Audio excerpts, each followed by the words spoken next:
এক-১১ কথা তো ভুলে যাই। ১-১১-তে যেটা হয়েছিল সেটা ছিল রাজনীতিকরণ, ডিপলিটিসাইজেশনের একটা প্রচেষ্টা। যাদের দুর্ভাগ্যজনকভাবে যাদের জনসমর্থন নেই, তাদেরকে পিপুল মনে করে না যে এরা সরকার চালাতে পারবে, তারা ধরনের চিন্তা ভাবনা অনেক সময় করে বিভিন্ন রকমভাবে। আমি কারণ কোনো দলের নাম বলছি না। সবচেয়ে বড় জিনিস হচ্ছে যে আমাদের লড়াইটা পুরোপুরিভাবে হচ্ছে একটা গণতন্ত্রকে পুনঃপ্রতিষ্ঠার জন্য, রেস্টোরেশন অফ ডেমোক্রেসি। সেটার জন্য তো আমরা নির্বাচনের কথা বলবো, এটা তো আমাদের রাইট। আমরা তো নির্বাচনের জন্যই এতদিন ধরে সংগ্রাম করেছি, লড়াই করেছি। আমরা আপনার এই যে তত্ত্বাবধায়ক সরকারের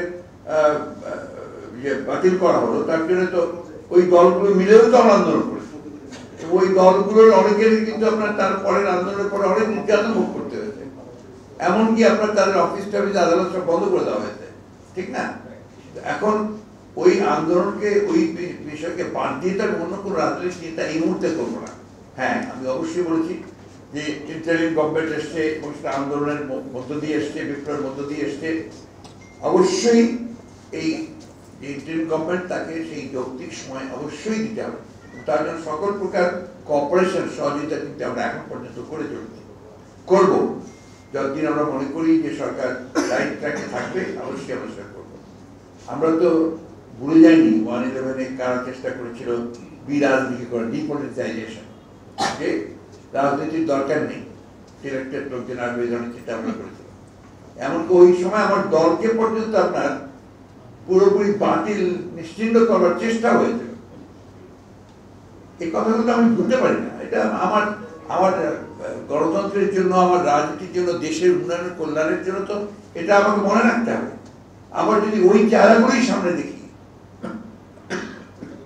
তখন তো যথেষ্ট সন্দেহের উদ্যোগ হয়, যখন প্রশ্ন এসে যায়।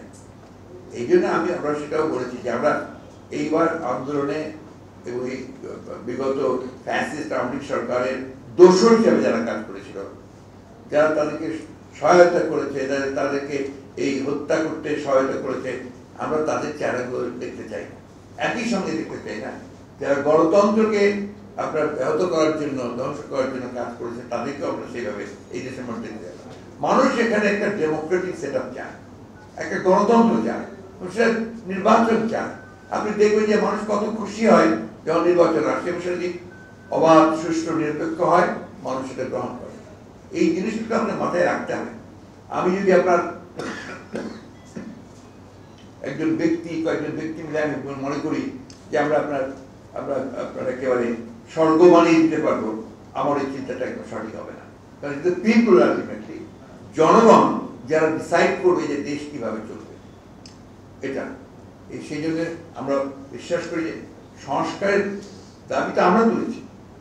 আমরা 31 দফা দিয়েছি, 31 দফাকে কমে 10 দফা হয়েছে, 10 দফা থেকে 1 দফা হয়েছে। নিশ্চয়ই আপনারা ভুলে যাননি, আমরা এটা নিয়ে রীতিমতো আন্দোলন করেছি। সারা বাংলাদেশ আমরা চষে বেরিয়েছি, এটা নিয়ে সমাবেশ করেছি, লক্ষ লক্ষ মানুষ এসেছে আমাদের 31 দফার পক্ষে। তো আমরা তো সংস্কার চাই। তো সেই সংস্কারটা তো অবশ্যই হতে হবে আপনার একটা জনগণের সমর্থন নিয়ে সমর্থন হতে হবে। এই কথাগুলো আমরা বারবার বলেছি।